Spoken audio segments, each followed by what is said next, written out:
तो मैं आयोजकों का बहुत धन्यवाद करता हूं कि मुझे बुलाया, यहाँ सत्कार किया, इतने अच्छे उद्गार मेरे बारे में कहे। और उनको मैं एक मुबारकबाद भी देना चाहता हूं कि एक ऐसे ख़तरनाक मोड़ पर जब हम खड़े हैं तो वो खुद को और हम सबको याद दिला रहे हैं कि एक आइडिया ऑफ इंडिया खतरे में है, और ख़तरे में है, और हमारा मकसद ये होना चाहिए कि हम उसको जमा करके रखें, हम उसको बचा के रखें, प्रिज़र्व। ये दो उसके बहुत इम्पॉर्टेंट एस्पेक्ट्स हैं जो थोड़ा गहराई से सोचने की ज़रूरत है। मुचकुंद दुबे साहब ने और मेरे पहले के वक्ताओं ने इसके बहुत सारे मुद्दों पे रोशनी डाली है। मैं उसकी एक दो चीज़ों को लेना चाहूँगा कि ये आइडिया ऑफ इंडिया कहाँ से आया? क्या ये शुरुआत से है, सदियों से है? हम लोग इस धरती के लोग, ये तो जैसे वो शेर में कहा, कारवां आते रहे, देश बनता गया। पर इंडिया की जो बनने की बात है वो निश्चित रूप से एक आधुनिक मॉडर्न प्रोसेस है। इस बात से हमें इनकार नहीं करना चाहिए। पहले बादशाहतें थी, राजाशाही थी, अलग अलग प्रकार की व्यवस्थाएं थी, और उसमें से एक आइडिया ऑफ इंडिया जो निकला, उसके जो मिले जुले हमारे संस्कृति के पहलू हैं, उस पर मुचकुंद दुबे जी ने बहुत अच्छे से कहा, उस पर मैं नहीं जाऊंगा, क्योंकि हमारी मुख्य रूप से सभ्यता संस्कृति जो है वो मिली जुली है। उसमें अलग अलग चीज़ों को करना बहुत मुश्किल है। क्रिश्चियंस हैं, मुसलमान हैं, सिख हैं, बुद्ध हैं, जैन हैं, हिंदू हैं, और हिंदुओं में भी कितने प्रकार के अलग अलग सेक्ट हैं। सबके मेल जोल से ही हमारी पहचान बनी, और इस पहचान में से जब भारत के बनने की, इंडिया के बनने की प्रोसेस थोड़ा मैं आपके साथ समझना चाहता हूँ। और जैसे कि पहले मुसलमान राजा थे, हिंदू राजा थे, ये मुझे बार बार इसलिए कहना पड़ता है क्योंकि आजकल ज़्यादा हमारा फोकस इतिहास पे है कि भाई वो राजाओं ने बहुत अत्याचार किया तो उसका हमको बदला लेना है, वो हमारे मंदिर तोड़े गए तो हमको मंदिर बनाना है। अब सौभाग्यवश एक बात नहीं होती कि हमारे जो बुद्ध विहार तोड़े गए उसके बारे में बात नहीं होती, तो उसके बारे में मुझे अच्छा लगता है कि इतिहास में आप ज़्यादा पीछे नहीं जा रहा है, केवल मुसलमानों को ही टारगेट करके आप रुक रहे हो। खैर, उसके बारे में भी एक चीज़ें हैं। तो ये जो नफ़रत फैलाने का काम है, ये हमारी आइडिया ऑफ इंडिया को ख़त्म करने की कोशिश है। याद रखिए, देखो दोस्तों, जो आज मुसलमानों को टारगेट किया जा रहा है और थोड़ा क्रिश्चियंस को टारगेट किया जा रहा है, क्रिश्चियंस को भी किया जा रहा है, ये उनको तो टारगेट किया ही जा रहा है, साथ में साथ इसका मुख्य उद्देश्य है कि जो आइडिया ऑफ इंडिया, जो आज़ादी के आंदोलन से जो हमारे मूल्य निकले, जो हम एक देश बने, जिसको हमने कहा India is a nation in the making. याद रखिए, सुरेंद्रनाथ बैनर्जी की वो किताब का शीर्षक है India is a nation in the making, और उसमें ये मुख्य बात थी कि हम सदियों से ये संस्कृति है, पर उसमें कुछ बदलाव आ रहे हैं, और बदलाव आना ये एक नदी की निशानी होती है।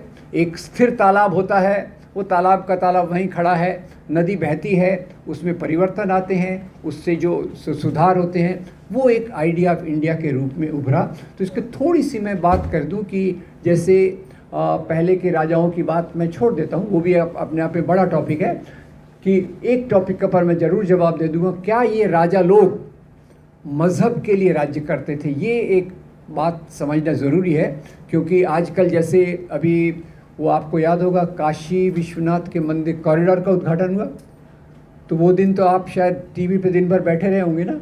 हमारे प्रधानमंत्री जी उसका उद्घाटन कर रहे थे, और दिन में कितने बार उन्होंने सुंदर सुंदर कपड़े पहने। तो मुझे बहुत अच्छा भी लगा, भाई ये कितना शक्तिशाली प्रधानमंत्री है, हर 3 घंटे पे नए कपड़ों में दिखता है, वो बात एक अच्छी भी लगी। खैर, पर यही उसी के बहाने राजाओं पे भी दोष डाला जाता है कि भाई वो औरंगज़ेब वेरी बैड, उसने हमारे मंदिर को तोड़ा वगैरह वगैरह। अब ये आधे सच के आधार पे नफ़रत फैलाने का काम है।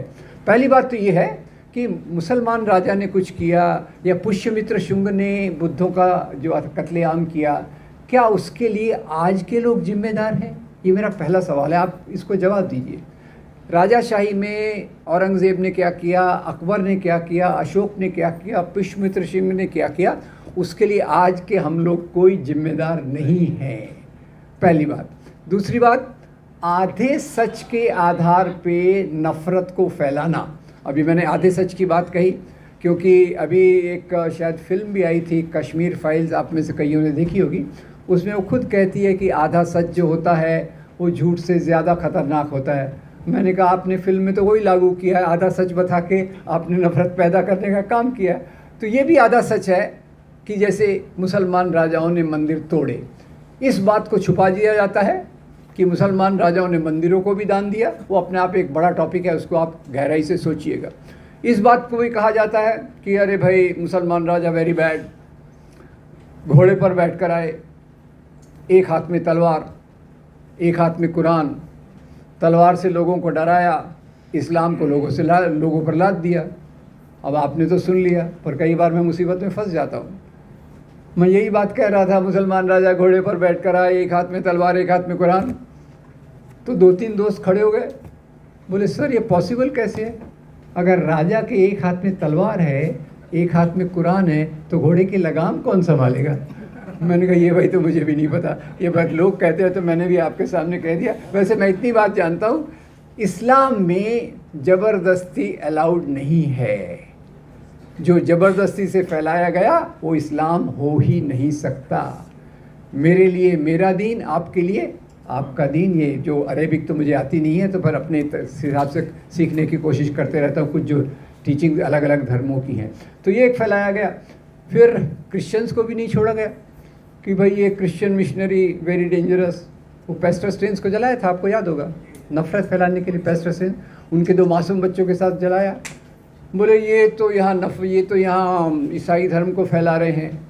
तो फिर मैंने थोड़ा सा स्टडी किया, तो मुझे पता चला कि भारत में ईसाई धर्म AD 52 यानी जो कॉमन इरा के 52वें साल में ईसाई धर्म सेंट थॉमस आए, मलाबार तट पर चर्चों की स्थापना की। यानी भारत का ईसाई धर्म इंग्लैंड के और अमेरिका के ईसाई धर्म से पुराना है, पहली बात। और 2000 साल से क्रिश्चियन मिशनरीज पर आरोप है ये धर्मांतरण कर रहे हैं। और आज जब मैं पॉपुलेशन सेंसस देखता हूँ तो यहाँ ईसाइयों का जो परसेंटेज है वो 2.3। तो लोगों से वैसे सवाल पूछता रहता हूँ, ईसाई मिशनरी इतने सालों से काम कर रहे हैं, कन्वर्ट कर रहे हैं, कितने लोगों को कन्वर्ट किया? 2.3। तो खैर मैं IIT में प्रोफेसर था, अपूर्वानंद जैसे प्रोफेसर भी हैं, हमारा काम इवैल्यूएट करना होता है। तो ईसाई मिशनरियों के काम को इवैल्यूएट किया तो उनको पास करेंगे या फेल करेंगे? 2.3 पे पास तो हो ही नहीं सकते। तो एक तरफ से ईसाइयों के खिलाफ नफ़रत, एक तरफ से मुसलमानों के खिलाफ नफ़रत, ये हमारे आइडिया ऑफ इंडिया की जगह में नहीं है। आइडिया ऑफ इंडिया में अगर आप देखें तो एक तरफ आपको वो लोग मिलते हैं जो शहीद आज़म भगत सिंह, उनको भी थोड़ा याद कीजिए, शहीद आज़म भगत सिंह। और यहाँ मैं चाहता हूँ कि आप सोचिए, मैं कुछ आपको एक एक्सरसाइज दे रहा हूँ कि एक तरफ आइडिया ऑफ इंडिया का विकास हुआ और एक तरफ मज़हब के नाम पर सियासत का विकास हुआ। आज मज़हब के नाम वाली सियासत आइडिया ऑफ इंडिया के ऊपर आक्रमण कर रही है। आज का अगर लुब्बो लुबाब ये है, उस पर मैं आता हूँ क्या किया जाए। पर थोड़ा ख्याल कीजिए, मैं एक्सरसाइज ये है कि एक तरफ वो लोग जो आइडिया ऑफ इंडिया की तरफ हैं और दूसरी तरफ वो लोग जो मज़हब के नाम की सियासत करना चाहते हैं। ये भी बता दूं कि इधर के जो लोग हैं, इधर के लोग नए बनते समाज में से आए। Modern industry, modern education, modern legal system, modern judiciary etcetera etcetera, उधर से ये लोग आए। और ये जो पुराने राजा नवाब ज़मींदार जागीरदार थे, इनमें से मज़हब की नाम की सियासत करने वाले आए। शुरू में इनमें केवल राजा थे, नवाब थे, ज़मींदार थे, जागीरदार थे। बाद में आकर कुछ शिक्षित लोग, कुछ बड़े संभ्रांत लोग और कुछ मिडिल क्लास लोग जुड़ गए। तो एक्सरसाइज ये है, इधर आइडिया ऑफ इंडिया वाले 3 मैं रिप्रेजेंटेटिव नाम आपके सामने ले रहा हूँ, और ख़ास में से आप में से जो नौजवान हैं या खुद को नौजवान समझते हैं वो इसका जवाब देने की कोशिश करेंगे। मैं कुछ नाम ले रहा हूँ, आप उन लोगों के संगठन का नाम बताइएगा।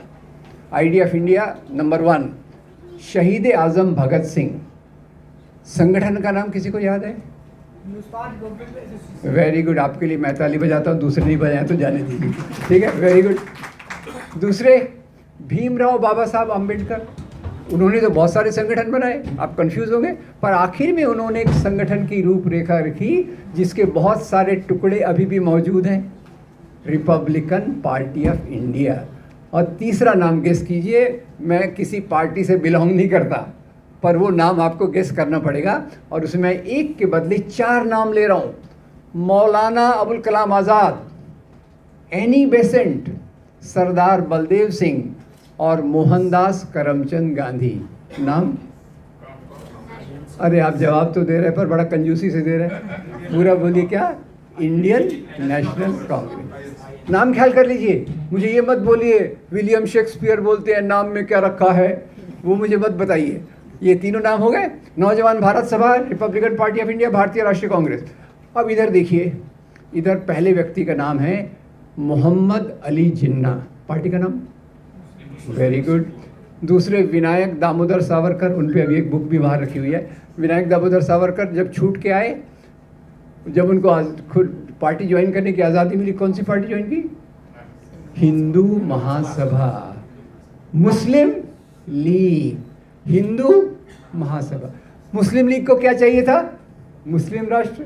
हिंदू महासभा को हिंदू राष्ट्र। और इसी हिंदू राष्ट्र को लेकर एक और संगठन बना 1925 में। अरे आप तो पहले जवाब दिया, नहीं तो मैं आपको हिंट देने वाला था। जो पहले हाफ पैंट पहनते थे आजकल फुल पैंट पहनते हैं। Very good, thank you. चलिए तो इधर देखिए, मुस्लिम लीग, हिंदू महासभा, हिंदू राष्ट्र के लिए आरएसएस। इधर देखिए, नौजवान भारत सभा, रिपब्लिकन पार्टी ऑफ इंडिया, भारतीय राष्ट्रीय कांग्रेस। और इन दो के मूल्यों में फ़र्क समझना हो तो 2 व्यक्तियों को आपके सामने रख देता हूँ। इधर से मैं रखता हूँ डॉक्टर भीमराव बाबा साहब अम्बेडकर को, इधर से मैं रखता हूँ के सुदर्शन। शायद आपने नाम नहीं सुना होगा। सुना तो अच्छी बात है, नहीं सुना तो और अच्छी बात है। ऐसे लोगों का नाम नहीं सुना तो भी चलता है। क्या थे वो? आरएसएस के सरसंघ चालक 2000 में थे। उन्होंने जो बयान दिया उसको आजकल वेबसाइट से निकाल दिया, पर फॉर्चुनेटली मैंने एक लेख लिखा था, वो अभी भी तहलका में मौजूद है। तो खैर, इधर भीमराव बाबा साहब अम्बेडकर समता के लिए, बराबरी के लिए, लोकतांत्रिक मूल्यों के लिए आंदोलन करते हैं।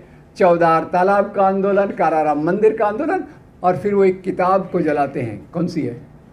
मनुस्मृति। मनुस्मृति को जलाते समय बाबा साहब ने सोचा होगा, मनुस्मृति में शूद्र और स्त्रियों की गुलामी के कानून दिए हैं। Right wrong? ये कानून मुझे मंजूर नहीं है, इसलिए मैं इस किताब को जला रहा हूँ। और वही बाबा साहब जाकर बाद में भारतीय संविधान की ड्राफ्टिंग कमेटी के अध्यक्ष बने। और भारतीय संविधान हमको क्या देता है? स्वतंत्रता, समता, बंधुता। याद रखिए, समता को, एक शब्द को याद रखिए, ठीक है। तो ये 3 मूल्य इधर से आ गए। और इधर के व्यक्ति के सुदर्शन, जिन आप कुछ लोग जानते हैं, 2000 में वो सरसंघ चालक बने। उन्होंने कहा भारतीय संविधान विदेशी मूल्यों पे बना है। अब एक बात मैं आपसे और भी पूछ लूँ, ज्ञान, विज्ञान, नैतिकता, मूल्य, ये देशी विदेशी होते हैं या पूरी मानवता के होते हैं? कुछ चीज़ें देशी विदेशी होती है, मैं मानता हूँ, कुछ चीज़ें देशी विदेशी होते हैं। ख़ास तौर से शाम को कुछ लोग एंजॉय करते हैं, उसमें देशी विदेशी होता है, बाकी कुछ देशी विदेशी नहीं होता। एनीवे, जाने दीजिए। खैर, तो वो बोले ये विदेशी मूल्य है, इनको फेंक दो और एक ऐसा संविधान लाओ जो भारतीय धर्म ग्रंथों के आधार पे बना हो। तो कौन से ग्रंथ की तरफ उनका इशारा है? इधर बात कर रहे हैं ऊंच नीच के मूल्यों को समाप्त करो, बराबरी के मूल्यों को लाओ, और इधर बात कर रहे हैं बराबरी के मूल्यों को समाप्त करो, ऊंच नीच के मूल्यों को लाओ। खैर, ये आइडिया ऑफ इंडिया है, और ये वो राजनीति है जो आइडिया ऑफ इंडिया पर आज हमला कर रही है। अब इसका 2 और उदाहरण देता हूँ। एक थोड़ा मैं एक रोल प्ले करता हूँ। मैं एक जर्नलिस्ट, पत्रकार बन जाता हूँ आज से 60 साल पहले, और मैं 2 लोगों का इंटरव्यू लेता हूँ। पहला इंटरव्यू मैं लेता हूँ मौलाना अबुल कलाम आज़ाद का। मैं मौलाना साहब के पास जाता हूँ, मैं पूछता हूँ, मौलाना साहब आप तो इतने अच्छे मुसलमान हैं, आपने कुरान का तर्जुमा भी किया है, तो आप मुस्लिम लीग क्यों नहीं ज्वाइन करते? आप पाकिस्तान की मांग का समर्थन क्यों नहीं करते?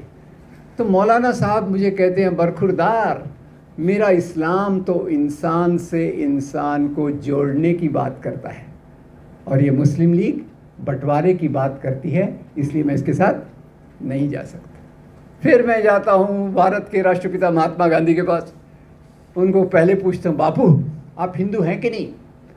वो मेरे पे नाराज़ हो जाते हैं, बोलते हैं मैं तो हिंदू हूँ, पर आगे कहते हैं मैं एक हिंदू हूँ अपने धर्म के लिए मैं अपनी जान तक दे सकता हूँ। मैं रुक गया।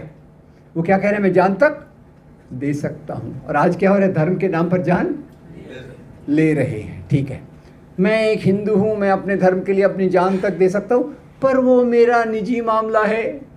जहाँ तक उस राज्य का सवाल है जिसके निर्माण के लिए मैं काम कर रहा हूँ, वो राज्य न मेरे न आपके धर्म गुरुओं धर्म द्वारा संचालित होगा। राज्य का काम होगा लोगों के रोटी कपड़ा मकान बिजली सड़क पानी शिक्षा स्वास्थ्य नौकरी और ह्यूमन राइट्स का ख्याल करना। ये महात्मा गांधी कहते हैं। आज इन्हीं चीज़ों का पूरा वायलेशन हो रहा है। दूसरी एक घटना, अभी मंदिरों की बात हो रही है। कल भी कांग्रेस ने प्रदर्शन किया, देर आया दुरुस्त आए, काले कपड़े पहनकर किया, महंगाई के खिलाफ बेरोजगारी के खिलाफ। तो उन्होंने कहा भाई ये तो वही आज राम मंदिर निर्माण दिवस था, उसका विरोध करने के लिए इन्होंने किया। सांप्रदायिकता की लिमिट देखिए। लोगों का दुख दर्द पीड़ा बेरोजगारी भूख नहीं दिखती, केवल एक ही दिखता है, मंदिर मंदिर और उसी के प्रकार का पोलराइजेशन जो उसके चारों तरफ चलता है। तो खैर एक और घटना आपको मैं बताना चाहता हूँ। आज़ादी के बाद कई लोगों ने कहा सोमनाथ के मंदिर को वो कौन किसने तोड़ा था? सोमनाथ महमूद गजनवी, बोले उसने तोड़ा था तो सरकार ने इस मंदिर को बनाना चाहिए। गांधी ने कहा मंदिर बनाना सरकार का काम नहीं है, हिंदू समाज अपना मंदिर बनाने के लिए सक्षम है, नो प्रॉब्लम। और उनके चेले जवाहरलाल नेहरू ने इसका जवाब दूसरे तरीके से दिया। 1956 में भाखड़ा नंगल बांध का उद्घाटन कर रहे थे। बांध का उद्घाटन करते समय जवाहरलाल नेहरू कहते हैं ये जो बांध है, और उसमें मैं ऐड कर देता हूँ, ये जो बांध है, जो यूनिवर्सिटीज़ हैं जिसके बारे में सलीम साहब काफ़ी डिटेल में बता रहे थे, ये साइंटिफिक एंटरप्राइजेस है, रिसर्च एंटरप्राइजेस है, ये आधुनिक भारत के पूजा के स्थान हैं। ये हमारा रास्ता चल रहा था आइडिया ऑफ इंडिया वाला कि हमारे मंदिर बने, हमारे मंदिर होंगे यूनिवर्सिटीज़ में साइंटिफिक एस्टेब्लिशमेंट्स में। 1980 के बाद भाषा बदल गई, और भाषा बदल गई। उस समय एक रथ यात्री जी थी, याद है आपको? अरे very good, thank you so much. उनकी पार्टी ने तो उनको भुला दिया, आपको याद है, थैंक यू वेरी मच। अब उन्होंने कहा कि ये क्या मंदिर की बात करते हो, मंदिर कहाँ, यूनिवर्सिटी वगैरह की बात करते हो, हमारे मंदिर तो मस्जिदों के नीचे हैं। लिस्ट बनाओ, तोड़ना चालू करो और मेरे आगे आने वाले मंदिर बनाते रहेंगे, हमारे देश का यही काम होगा। वहाँ से आइडिया ऑफ इंडिया को सबसे बड़ी चुनौती मिली। दो प्रकार के विचार, एक Bhakra Nangal dam, university, scientific establishment, नौकरियाँ, शिक्षा, स्वास्थ्य, ये आइडिया ऑफ इंडिया का भाग जिसमें सभी लोग सम्मिलित हैं। और दूसरी तरफ से मंदिर मंदिर और इस प्रकार के मुद्दे जुड़ गए। खैर ये बहुत सारे मुद्दे, मैं विस्तार में नहीं जाना चाहता। इसका हल क्या है उस पर वो भी बहुत अच्छे अच्छे सुझाव आए, उसे मैं एक दो लाइन बाद में ऐड करना चाहता हूँ। पर उसके पहले आपको एक मज़ेदार बात बताना चाहता हूँ कि मंदिर बनाने से कितने गरीबों का भला होगा, कितने बेरोज़गारों को रोज़गार मिलेगा, ये एक सवाल है। और दूसरा, आपको याद होगा अभी उन्होंने एक दूसरा अभियान चालू किया था, गौ हमारी, मुसलमान उसको, अब उन्होंने क्रिश्चियंस को छोड़ दिया, उसके लिए धन्यवाद, नहीं तो क्रिश्चियंस को भी पकड़ लेते उसमें। गौ हमारी माता है। तो खैर अभी 3 दिन पहले पढ़ने में आया कि यूपी में जहरीला चारा खा के 25 या 50 गायें मर गई। यूपी के लोग जानते होंगे आजकल यूपी में आवारा पशु का क्या प्रॉब्लम है। और तो फिर मैंने गाय का, तो उसके गाय के नाम पर 100 लोगों का लिंचिंग हुआ है। 90 मुसलमान, 10 दलित, ऊना में 4 दलितों को बेरहमी से मारा गया। तो मैं डिटेल में नहीं जाऊंगा, मैंने उसका अध्ययन किया तो पता चला स्वामी विवेकानंद अपने लेख में लिखते हैं, वैदिक काल में बीफ खाया जाता था। आज एक तरफ बीफ के नाम पर लिंचिंग और दूसरी तरफ बीफ के नाम पर एक्सपोर्ट का बढ़ना। एक्सेलेंट, ये ब्यूटी है आज के आइडिया ऑफ इंडिया पे खतरे की। और फिर मैंने कहा क्या रियली इनको गाय से मोहब्बत है, गाय से रियल मोहब्बत है क्या?